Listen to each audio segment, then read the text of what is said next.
하나님의 말씀은 시편 67편 1절부터 7절까지 있는 말씀을 교독하겠습니다. 시편 67편.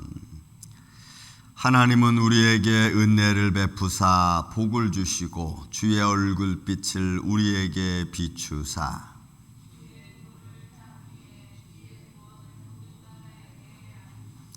하나님이여 민족들이 주를 찬송하게 하시며 우리 모든 민족들이 주를 찬송하게 하소서.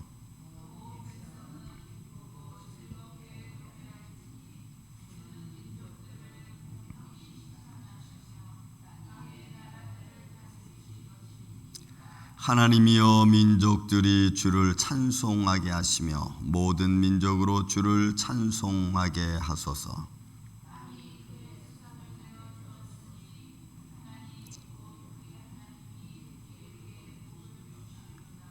하나님이 우리에게 복을 주시리니 땅의 모든 끝이 하나님을 경외하리로다. 아멘. 자, 시편 67편은 찬양의 시고 주신 하나님의 복에 대한 감사의 시로 되어져 있습니다. 그래서 시 곤노래는 인도자 교훈에 관한 맞춘 노래죠. 자, 하나님께서 이스라엘 백성들에게 또는 사랑한 자에게 베푸신 은혜를 통해서 그 은혜를 받은 그 하나님의 사람들이, 믿음의 사람들이 찬양하는 시죠.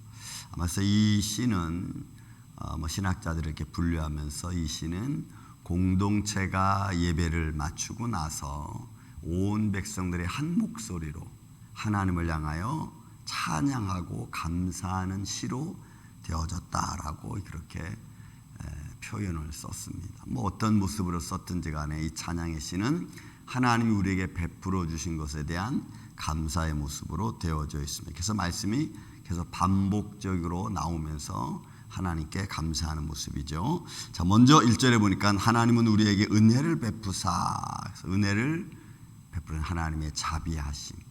여러분, 하나님의 은혜가 우리한테 베풀어질 때 우리는 어떤 모습일까요? 저는 우리 교회를 이렇게 보면서 하나님의 은혜를 베풀어 주는 것이 너무너무 감사하고 정말 어찌 말로 다 표현할 수 없는데, 인간은 항상 하나가 더 있으면 이렇게 스페어가 필요하잖아요. 스페어. 그죠? 장로님이 계시면 또 권사님도 계시고 또 장모님이 계시면 또 다른 장로 필요, 이렇게 스페어가 있잖아요. 근데 우리 교회는 제가 언제부턴가 느낀 건데 딱 거기에 맞게만 주시는 것 같아요. 목사 한 명, 전도사 한 명, 그 다음에 일할 때 딱딱 이렇게. 근데 그분들이 빠지면 없어. 대체 반주치 않고. 그리고 그 일을 잘 감당하게 하시고. 전 그런 걸 보면은 전 많은 걸 느낍니다. 뭘 느끼냐면 이런 걸 느껴요. 내가 할 수 있는 일이 없구나. 성도들이 오늘 아침에도 여러분 예배 드리는 여러분들이 이 자리에 계시지 않으면 우리는 저는 혼자 예배를 6개월 동안 드려본 적도 있어요. 2명, 손목사님하고 나하고 둘이. 그래서 이런 저런 생각을 해요. 하나님이 예배자들을 보내시고 그리고 또 예배를 통해서 하나님이 역사해 주시고 또 하나님의 역사가 우리의 삶 가운데서 어떤 모습으로 나타나는가, 이제는 그런 게 가장 궁금하고 또 보고 싶습니다. 이제는 하나님의 역사를 보고 싶어하는 마음으로 충만해요. 하나님이 오늘은 어떻게 이루실까? 하나님 오늘은 어떤 일을 이루실까? 온통 촉각이 거기에 곤두서 있어요. 하나님 오늘 어떤 말씀으로 나를 위로할까? 이런 말씀입니다. 그러니까 하나님이 베푸시는 은혜를 자꾸 찾아보는 거예요. 하나님 오늘 어떤 은혜를 베푸시지? 하나님 오늘은 어떻게 하시지? 그러니까 그런 거를 생각하고 있다가 갑자기 막 부정적인 말을 막 들어버리면 이게 심령이 상해지는 거예요. 그러니까 긍정적인 것만 바라보는 거예요. 왜요? 은혜를 베푸사 복을 주시고 그 얼굴빛을 우리에게 비추시니까 하나님의 거룩함으로 여러분 충만한 거죠. 지금 이 찬양시는 하나님의 영광으로 충만한 것을 말하고 있어요. 은혜 베풀어 주시지, 그 다음에 또 말씀처럼 너희가 필요한 것 또 하나님 주시지, 복을 주시지, 그 다음에 얼굴빛으로 하나님이 우리를 향해 주시지. 그런 여러분 사실은 인간의 입장에서는, 복을 받는 자 입장에서는 아무도 부족함이 없는 거예요. 과거에 비하면 지금이 훨씬 좋아지고 있고 또 좋아지고 있다고 여러분들이 믿음으로 믿으면 그것이 잘 지켜질 수 있도록 계속해서 우리가 하나님께 나아가면서 그 은혜를 간구하는 거죠. 마귀가 시험하지 못하도록. 좀 그런 믿음의 마음을 갖고 살아가는 게 참 중요한 것 같아요. 정말 여러분 중요한 것 같아요. 근데 그 은혜를 베풀어 주시는 것을 보세요. 온 주의 도를 온 땅에, 그죠? 땅에 베풀어 줘요. 주의 구원을 모든 나라에 알리는, 야다라는 알리는 것은 하나님께서 자기를 선포하는 거예요. 그러니 여러분, 하나님의 은혜로 우리에게 선포해 주는 것은 마치 뭐와 같냐면 병자가 병이 나아지는 것과 같고 불통했던 자가 형통한 길로 나아가는 것을 말하는 거예요. 막히고 얽히고 섞였던 문제들이 무엇인가 모르게 아주 살살 풀려져 나가는 거예요. 마치 고체 덩어리는 얼음 덩어리가 물에 녹아서 따뜻한 물에 이렇게 녹아가지고 물처럼 이렇게 흘러가는 것처럼 그렇게 조금씩 이렇게 풀어져 나가는 거예요. 그 풀어져 나가는 것을 우리는 고체덩어리인 딱딱한 얽히고 섞였던 문제들 들고 있고 또 그것이 살살 풀어져 나가면 풀어져 나가는 것에 감사하는 거지. 그것이 계속 진행될 수 있도록.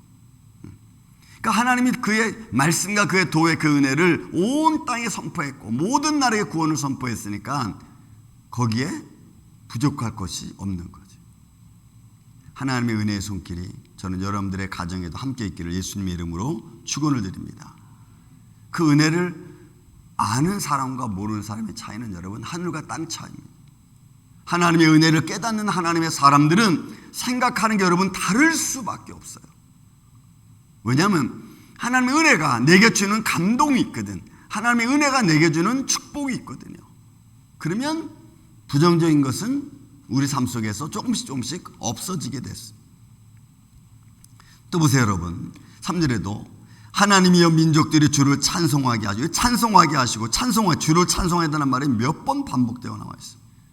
주를 찬송하게 하시고, 또 5절에도 주를 찬송하게 하시고, 5절 하반절에도 주를 찬송하게 하소서. 왜요? 하나님의 은혜가 내게 충만하니까 모든 민족들이 주의 구원의 손길을 알고 주님을 찬양하는 거예요. 그러니까 지금 이 시는 모든 공동체가 한 자리에 모여서 한 목소리로 외치고 있는 거예요. 하나님의 은혜가 내게 충만하고 우리 가운데 내려주셨사오니 복을 주셨사오니 그 하나님을 찬양하고 그 하나님을 영화롭게 하는 거예요. 그래서 모든 민족들이 주를 또 찬송하게 하소서. 하나님이여 민족들의 주를 찬송하고 모든 민족들이 찬송하게 하소서. 그러니까 찬송시의 반복적인 운율을 통해서 우리의 감동을, 우리의 감사를 하나님께 드리는 것으로 되어져 있는 거예요. 또 4절에도 온 백성은 기쁘고 즐겁게 노래할지니 주는 민족들을 공평히 심판하시며 땅의 나라들을 다스리는 하나님의 사람, 하나님의 영광이죠. 다스림은 하나님의 영광. 그러니까 구원과 또 하나님의 도와 그 모든 것이 선포되어진 그 영광 앞에 모든 민족이 다 한 마음으로 하나님을 찬양. 그래서 67편의 말씀은 찬양의 시와 감사의 시로 되어져요. 저도 뭐 기쁠 때든지 슬플 때든지 문제가 내 삶에 있든지 없든지 가끔은 하나님 앞에 나와서 앉아서 혼자 하나님, 제가 하나님을 다 알 수는 없지만 또 내 삶이 앞으로 어떻게 이루어질지 내가 알 수는 없지만 지금 이 순간에는 하나님 앞에 감사합니다. 수많은 문제들이 나를 향하여 칼끝을 들이민 것 같이 나를 압박할 때도 있지만 그러나 이 순간은 내가 하나님을 찬양합니다. 감사합니다. 그 어느 걸 봐도 내가 할 수 있는 일이 없기 때문에 그래요. 정말로. 그러니까 그런 걸 느껴질 때마다 그냥 할 수 있는 말은 감사라는 말밖에는 사실 없어요.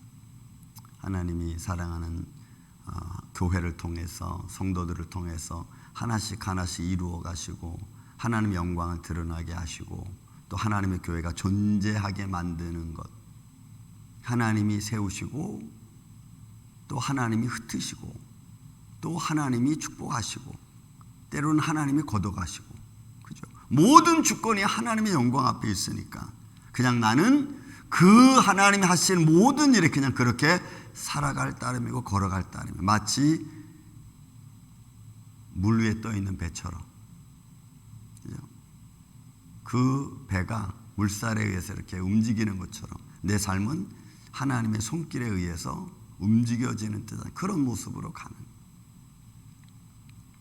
모든 민족들을 공평히 심판하시고 땅 위의 나라들을 다스릴 것입니다. 그러니까 하나님의 주권을 선포하는 말씀. 그래서 여러분, 우리의 가정도 내 인생의 삶도 어찌 보면 내가 하는 것 같은데 그 발걸음도 하나님이 지켜주지 아니하시면 우리는 언제 넘어질지 모르죠. 언제 우리는 무너질지 몰라요. 우리 얼마 전에 우리 목사님, 한국에서 오신 목사님하고 이런저런 대화를 나누면서 지금까지 하신 일이 하나님의 손길이 아니면 불가능했다, 이런 표현을 써요. 지난번에 오신 정 목사님은 모든 게 하나님의 은혜입니다 라고 표현했는데, 이 목사님은 어느 순간에도 하나님의 손길이 없으면 불가능했다는 거죠. 근데 저도 그런 것 같아요. 하나님이 어느 순간 그걸 형통하게 인도해 주지 않으셨으면 불가능한 것 같아요. 그러니까 이루시는 이도 하나님이시고 그것을 이끌어 가시는 이도 하나님이신 줄로 믿습니다. 그게 하나님의 다스리심이죠. 내가 하는 것 같고 내가 계획하는 것 같은데 실제는 나는 하는 게 없는 거예요. 하나님이 역사하시는 거지.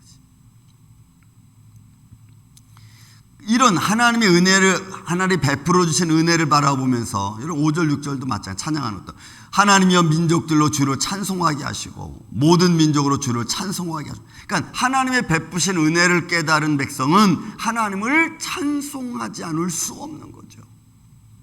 꼭 구원의 어떤 능력만 봐야 찬양하는 게 아니라 삶 자체가 하나님을 찬양하는 삶 자체가.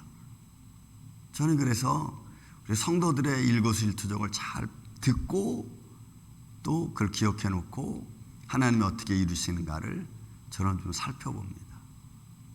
누구든지, 장모님의 가정이든지 권사님의 가정이든지 우리의 기도의 제목이라든지 여러분들의 삶의 현장이라든지 우리는 계속 기도하니까 하나님 이것을 어떻게 이끌어 가시나, 저는 그게 좀 주목으로 보고 있어요. 어떻게, 그리고 그 기도가 어떻게 얼마나 시간에 걸쳐서 이것이 진행되어지는가. 그래서 하나님의 기적과 표적이 여러분들 안에 뭔가 좀 있으면 저한테 알려주세요. 목사님 이런 일이 있었습니다. 이런 일이 있었습니다. 왜냐하면 저는 그 속에서 하나님의 손길을 발견합니다. 아, 하나님이 이렇게 하고 계시는구나. 그게 요즘에 제가 살아가는 방법입니다. 제가 살아가는 큰 기쁨 중에 하나는 그런 소리를 듣는 거예요. 장모님네 가족, 우리 전도자들이, 제가 좀 감사한 것은 우리 전도자 명단들이 있었죠. 근데 그 중에서 벌써 몇 분이 오셨잖아요. 저 너무 감사해요. 하나님을 일부러 뭐 찬양해라 해서 찬양하는 게 아니고 그냥 찬양이 되어지는 거죠. 그렇게 이루고 계시는 하나님의 손길을 보면서 그냥 찬양이 저절로 나오는 거죠. 감사가 저절로 나오는 거죠. 하나님 감사합니다. 하나님의 손길을 바라보고. 그래서 모든 민족으로 주를 찬송하게 하소서. 또한 하나님 이런 베푸신 은혜 중에 또 하나의 베푸신 은혜 중에 하나는 우리가 삶을 살아갈 수 있도록 주시는 양식입니다. 6절에 보면 그렇게 표현되어 있어요. 땅이 그의 소산을 내어 주었으니. 이것도 여러분 제가 어떻게 말씀드렸나요? 어떻게 땅이 소산을 만드는지, 씨를 뿌리면 어떻게 뿌리를 내리고 거기서 잎이 피고 열매를 맺는지 우리는 몰라요. 그렇잖아요. 우리는 모르잖아요. 그 뿌리들이 어떻게 그 땅 속에서 영양분을 섭취하는지 우리는 몰라요. 그렇게 섭취된 영양분이 줄기를 통해서 열매를 맺는 거 우리는 몰라요. 제가 어저께 복숭아 하나를 먹었습니다. 너무 맛있었어요. 근데 그게 땅의 무엇을 흡수해서 그렇게 맛있는 복숭아를 만드는지 우리는 몰라요. 하나님이 우리의 식물로 주었기 때문에 우리는 먹을 뿐입니다. 땅의 소산을 우리에게 주었어요. 그런 모든 과정 하나하나를 우리는 보는 거죠. 이렇게 땅이 그의 소산을 내어 주었으니 하나님 곧 우리 하나님이 우리에게 복을 주시로. 여러분, 이 복을 준다는 말이 바라크, 무릎을 꿇다. 원래는 축복하다, 주다 뭐 이런 의미도 있지만 그 안에는 무릎을 꿇다 했어요. 무릎을 꿇는, 하나님의 영광과 내게 베풀어 주신 자비, 하나님의 은혜에 내가 무릎을 꿇는 거예요. 그래서 무릎을 꿇다라는 것은 하나님의 복을 받은 자의 모습, 삶의 모습을 의미하는 거예요. 그러니까 여러분, 우리가 하나님께 기도하지 않을 수 없는 거죠. 하나님 이것도 감사합니다. 하나님 저것도 감사합니다. 7절에도 계속해서 반복합니다. 하나님이 우리에게 복을 주시리니 땅의 모든 끝이 하나님을 경외하리로다. 그 모든 일을 말씀으로 창조하시고 존재케 하시는 하나님의 손길, 그걸 보는 손은, 그걸 보는 눈은, 그걸 보는 우리의 마음은 하나님을 찬양하는. 그래서 여러분, 우리의 삶의 과정 하나가 여러분 믿음의 모습으로 내게 베풀어 주신 은혜의 현장으로 우리가 바라보면 잘 되지는 않겠지만 그러나 잘 될 수 있도록 우리는 긍정적인 면을 보는 거예요. 부정적인 면을 보면 여러분 한도 끝도 없어요. 그래서 제일 마음을 아프게 하는 것이 여러분 부정적인 생각, 마음, 불안, 근심 이런 것들이죠. 그러니까 그런 것들을 이길 수 있는 유일한 길은 하나님의 손길과 내게 베푸신 은혜를 바라보면 내가 걸어가는. 근데 그 걸어가면 조금 외로움이 있어요. 나누고 기쁘고 서로 이렇게 배려해 주면 너무 좋은데 삶의 현장을 제가 이렇게 살아가다 보니까 하나님의 손길을 알고 느끼려고 하는 사람들은 외로움이 좀 있어요. 인생의 육신적 외로움. 왜요? 사람의 눈에 보여지는 게 그게 아니기 때문에 그래요. 사랑하는 이 아침의 성도 여러분, 저는 여러분들이 내게 베풀어 주신 은혜의 손길을 믿음의 눈으로 볼 수 있는 마음이 되시기를 예수님의 이름으로 축원을 드립니다. 그 하나님을 찬양하고 또 그 하나님께 내가 기도하고 그 하나님이 주시는 복에 감사할 수 있는 삶, 이 은혜의 모습으로 오늘 하루도 승리하며 거룩한 주일을 준비할 수 있는 복된 한 날 되시기를 예수님의 이름으로 축원을 드립니다. 사랑과 은혜가 많으신 아버지 하나님 감사합니다. 오늘 우리에게 베풀으신 은혜가 얼마나 많은지 그 일거수일투족 하나하나를 다 설명하기에 참으로 우리가 입이 10개라도 부족하여 말할 수 없음을 주님 앞에 고백합니다. 주님, 우리의 삶에 일어나면서부터 시작해서 잠자리에 다시 드는 순간까지 베풀어 주신 은혜를 생각하며 믿음으로 달려가는 데 부족함이 없도록 주님 역사하여 주시옵소서. 그래서 믿음으로 늘 무장해서 어떤 일을 만날는지 우리는 알 수 없지만 하나님 앞에 영광과 찬양을 드리는 삶이 될 수 있도록 주님 도와주옵소서. 무엇을 먹을까 입을까 마실까 염려하지 않도록 주님 도와주시고 하나님의 형통한 믿음의 길을 바라보며 오늘도 예수님의 이름으로 승리하는 복된 한 날 되게 하여 주옵소서. 영육간에 아울러 강건하게 하여 주시고 연약한 자들을 주님이 지켜주셔서 그 삶의 현장에서 오늘도 영적이든 믿음으로든 우리의 삶의 현장으로 승리하며 살아가는 열매 맺는 복된 인생 되게 하여 주시옵기를 원하옵고 사랑이 많으신 예수님의 이름으로 기도하옵나이다. 아멘.